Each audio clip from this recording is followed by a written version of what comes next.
Ini apa lihat dulu lah. Enggak lah, mendingan. Apaan sih? Sopan lu ya.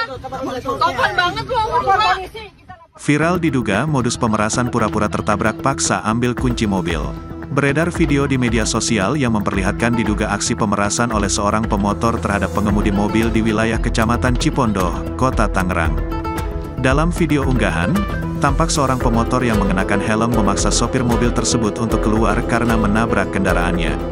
Sopir lansia tersebut pun enggan untuk menuruti permintaan dari pemotor lantaran tidak merasa bersalah, serta diduga pemotor tersebut yang justru dengan sengaja menabrakkan dirinya. Bahkan, pemotor itu tak segan mencabut kunci mobil dan terus meminta sopir untuk keluar melihat kondisi kendaraannya. Ia pun berdalih ada saksi mata melihat kejadian, yang diduga komplotan dari pemotor itu. Lantaran terus didesak dan ditarik-tarik, sopir lansia itu turun dari kendaraan dan mengikuti pemotor tersebut. Akhirnya, pemotor itu pun meminta biaya ganti rugi 2 kali lipat terhadap sopir. Kita lapor polisi. Lapor polisi balik lu.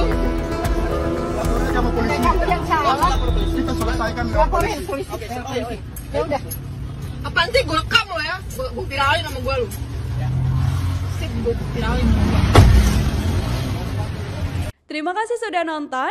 Jangan lupa like, subscribe, dan share ya.